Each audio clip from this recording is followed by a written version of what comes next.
नमस्कार, मैं हूं तरुण उपाध्याय। अब तक हम पहला ही चैप्टर पढ़ रहे हैं, पहला ही टॉपिक पढ़ रहे हैं जो है यूनिट एंड डायमेंशन।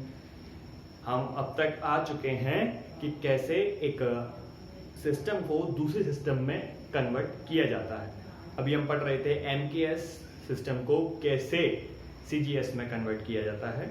ठीक है, आज हम पढ़ेंगे डायमेंशंस के बारे में, क्या है डायमेंशंस और कैसे ये डायमेंशंस काम करती हैं। ठीक है, तो मैं आपको बता चुका हूं पहले ही कि कौन कौन सी डायमेंशंस हैं, कौन कौन से मैं आपको बता चुका हूं कि हमारे पास 7 फंडामेंटल क्वांटिटीज हैं। ठीक है, हमारे पास 7 फंडामेंटल क्वांटिटीज हैं और इन 7 फंडामेंटल क्वांटिटीज की 7 डायमेंशन है। वो आपको मैं याद करने का तरीका पहले ही बता चुका हूं। तो कौन कौन सी हमारे पास 7 फंडामेंटल क्वांटिटीज हैं? सबसे पहले लेंथ यानी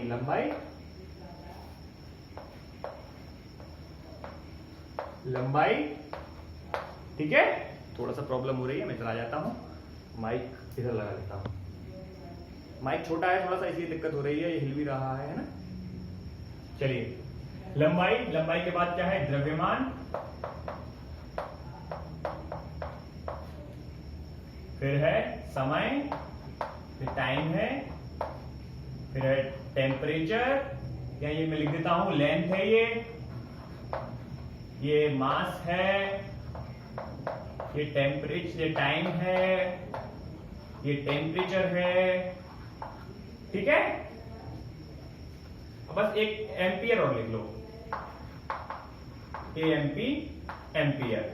ये किसका है? करंट, ये करंट की है। ठीक है, तो सॉरी, यहां मैं लिख देता हूं ताप और यहां लिख देता हूं विद्युत धारा।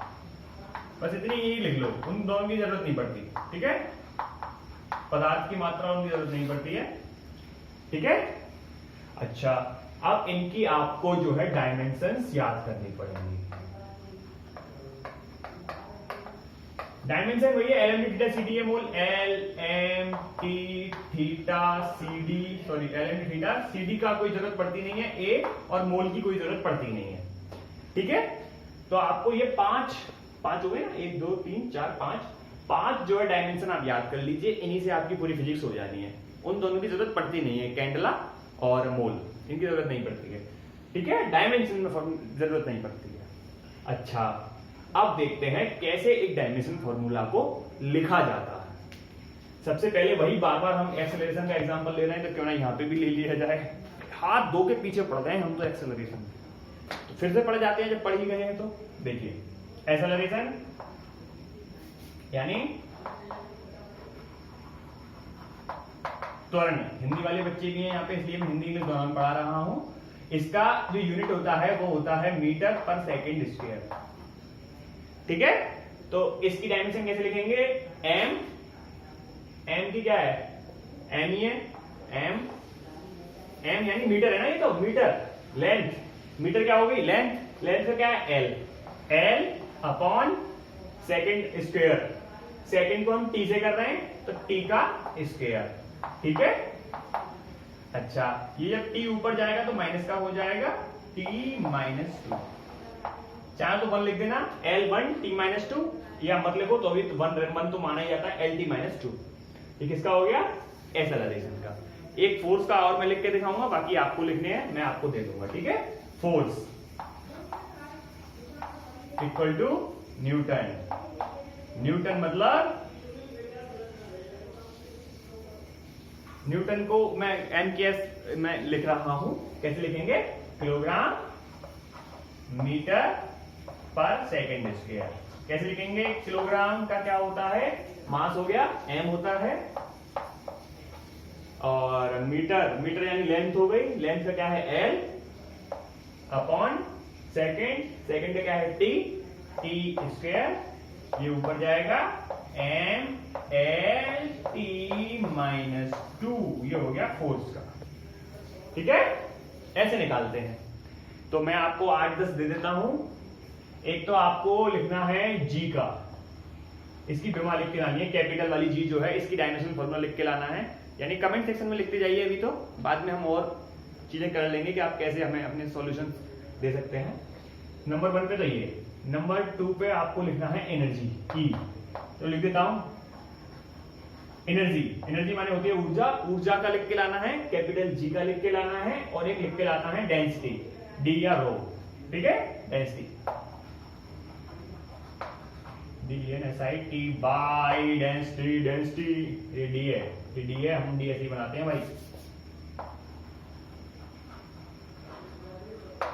डेंसिटी, इन तीन की पैमाने आप लिख के लाएंगे, ठीक है, बाकी टाइम टाइम पे हम आपसे लिखवाते रहेंगे।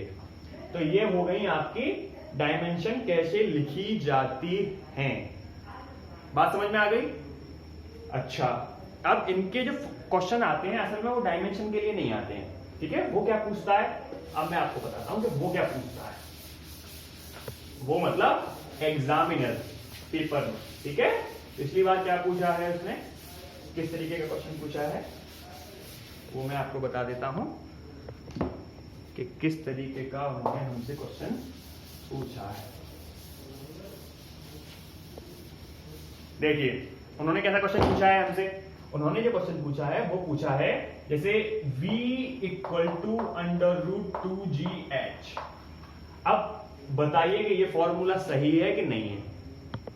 तो हम डायमेंशनल का इस्तेमाल करेंगे, डायमेंशनल फॉर्मूला का इस्तेमाल करेंगे और बताएंगे कि ये फॉर्मूला ठीक है कि नहीं। देखो अभी तो आपको याद है, हो सकता है कुछ बच्चों को याद है तो आप देख के बता देंगे ठीक है कि नहीं, है ना, लेकिन कभी कभी वो ऐसे फॉर्मूले लिख देता है कि आप नहीं बता सकते, आपको याद ही नहीं होता। तो आप कैसे करेंगे, रफ कॉपी पे यानी पीछे वाली पेज पे आप एक डायमेंशनल फॉर्मूला देख के पता कर देंगे। तो देखो कैसे पता करते हैं। v क्या है, स्पीड, स्पीड की डायमेंशन क्या होती है बताइए निकाल के फटाफट। चलो मैं वेट कर लेता हूं 2 सेकंड के लिए, ठीक है, मैं लिख रहा हूं LT-1, ठीक है, इसकी तो ये हो गई। अच्छा, इक्वल टू √2gh, √2 का तो कोई मतलब होता नहीं, 2 की तो कोई होती नहीं डायमेंशन, तो इसे हटाते हैं। जी क्या है, एसेलरेशन, एसेलरेशन की अभी हमने थोड़ी देर पहले ही निकाली थी LT-2, तो याद कर लेना, ये प्रैक्टिस से याद होती हैं। और h क्या है, लेंथ, लेंथ यानी L। अब ये √2 को हटा के पावर 1/2 कर दूंगा मैं, ठीक है। तो L एक ये रही, एक ये रही, कितनी हो गई 2, L2T-2 और इसकी पावर हो गई 1/2, 1/2 इंटू 2 1 -1, LT-1, और इधर भी वही आ रहा है LT-1। तो both dimensional formula are same, that's why this formula is absolutely correct. तो जब भी आपको ऐसा क्वेश्चन दे दिया जाए कि बताइए कि ये फॉर्मूला ठीक है कि नहीं, तो आप फटाफट से उसकी दोनों तरफ की डायमेंशनल निकालेंगे, उन्हें सॉल्व करेंगे। अगर वो दोनों इक्वल आ जाती हैं तो फॉर्मूला ठीक है, अदरवाइज फॉर्मूला गलत है, ठीक है। तो ये पता कैसे पड़ता है, डायरेक्ट वाला कौन सा फॉर्मूला है, ये बताओगे मुझे कौन सा वाला फॉर्मूला है ये है v² बराबर u² plus 2gh, where u is 0, v² equal to 2gh, v equal to √2gh, v equal to √2gh, ठीक है, कोई बात नहीं, उस पर हम आ जाएंगे। आप बिल्कुल 0 से स्टार्ट कर रहे हैं हम लोग, अगर आपको कुछ भी नहीं आता है ना, फिर भी आपका सिलेक्शन हो जाना है, बशर्ते आप रेगुलर हैं, आप अपना काम बिल्कुल शिद्दत के साथ कर रहे हैं, नोट्स बना रहे हैं, रट रहे हैं चीजों को, समझ भी रहे हैं चीजों को, आपका सिलेक्शन हो जाता है, ठीक है। अच्छा, एक तरीके का तो क्वेश्चन ये हो गया, दूसरे तरीके का क्वेश्चन क्या आता है वो भी देख लेते हैं।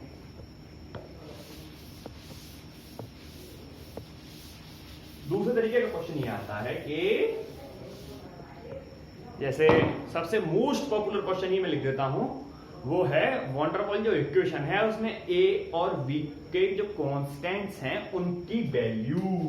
तो वॉन डेर वाल इक्वेशन क्या है, p plus a/v² v minus v equal to RT, NRT, ठीक है। T, अब इसमें पूछ रहा है what is the dimension of A, what is the dimension of B। ये बहुत ही पॉपुलर क्वेश्चन है, आपको कई जगह देखने को मिल गया होगा, बहुत सारे कंपटीशन में क्वेश्चन पूछा जाता है। तो देखो कैसे निकालेंगे। हम जानते हैं जब भी दो क्वांटिटीज को घटाया जाए या जोड़ा जाए या ये किया जाए तो उनकी डायमेंशन बराबर रहती है, यानी जो डायमेंशन फॉर्मूला V का होगा वही इस वाली V का होगा। तो V क्या है? वॉल्यूम। और वॉल्यूम यानी क्या होती है? L into B into H. ये भी लेंथ, ये भी लेंथ, ये भी लेंथ, यानी डायमेंशनल फॉर्मूला क्या होगा? L की क्यूब। जो V का है वही B का होगा, तो B का डायमेंशनल फॉर्मूला क्या हो गया? L की क्यूब। एक तो आपने बिना सॉल्व करे ही सॉल्व कर लिया, क्यों? क्योंकि आपको इसकी जो है इसकी प्रॉपर्टीज पता थी कि अगर इसमें घट रहा हो कुछ या जुड़ रहा हो तो इनका डायमेंशनल फॉर्मूला रिमेन सेम।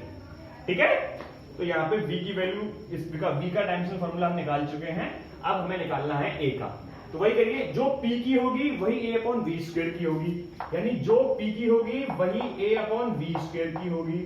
ठीक है, ये मत करना कि प्लस को बराबर क्यों कर दिया है, ये डायमेंशनल फॉर्मूला कह रहा हूं मैं, जो P का डायमेंशनल फॉर्मूला होगा वही इक्वल होगा A अपॉन V के स्क्वायर के, तो जो A का होगा वही P इंटू V स्क्वायर का होगा। तो P का डायमेंशनल फॉर्मूला लिख लो, V स्क्वायर का डायमेंशनल फॉर्मूला लिख लो, आपका आंसर आ जाएगा। ये मैं आपके लिए होमवर्क छोड़ता हूं। क्या होमवर्क है? होमवर्क क्या है कि आपको P का डायमेंशनल फॉर्मूला लिखना है। P इज प्रेशर, प्रेशर का, और V इज वॉल्यूम। यहां पे वॉल्यूम है V, ठीक है। इन दोनों का कर दीजिए क्या? डायमेंशनल फॉर्मूला, और उनका गुणा करके A की वैल्यू फाइंड आउट कर दीजिए। ठीक है, ये आपका होमवर्क है। एक ये इस तरीके के क्वेश्चन पूछे जाते हैं, आप समझ रहे हैं। और एक वही कि NKS से CGS में कैसे इधर से उधर बदला जाता है, आप समझ गए। तो आप करिए, मैं आपके लिए हाजिर हूं। आज ये यहाँ पे आपका चैप्टर जो है डिस्क्लोज होता है। इस चैप्टर में हमने आपको पूरी क्वांटिटीज बताई, fundamental quantity design, drive quantity. अच्छा, कुछ सप्लीमेंट्री और देख लीजिए, वो एंगल एंड वो उस, लेकिन लिखना ना लिखना बराबर है ना, कोण और घन कोण, यानी ये जो है ये इनकी वजह से कोई कहीं मैंने तो कहीं देखा नहीं है कोई क्वेश्चन, तो आप छोड़ ही दीजिए, बस आप इतना कर लीजिए। ये वाला थोड़ा सा इंपॉर्टेंट है, इसी बिल्कुल सेम इसी काइंड पे क्वेश्चन आया है पिछली बार 2021 में TGT में, ठीक है। उसका थोड़ा ध्यान रखिए। P यानी प्रेशर है, V वॉल्यूम है, इन दोनों का लिख लीजिए, गुणा कर लीजिए, और A की वैल्यू जो है फाइंड करके कमेंट सेक्शन में लिख दीजिए, ठीक है। तो यहाँ पे आपका पूरा चैप्टर कंप्लीट होता है। अब जो भी आपकी प्रॉब्लम्स हैं, आप मुझे कमेंट सेक्शन में लिख के बता दीजिए। मैं अगली वीडियो उन्हीं सारी प्रॉब्लम्स को सॉल्व करते हुए खत्म कर दूंगा, यानी वहां पे पूरा चैप्टर क्लोज हो जाएगा और हम अगला चैप्टर शुरू करेंगे कल, यानी नेक्स्ट वीडियो में। तब तक के लिए बने रहिए मेरे साथ, मिलते हैं नेक्स्ट वीडियो में। Good bye.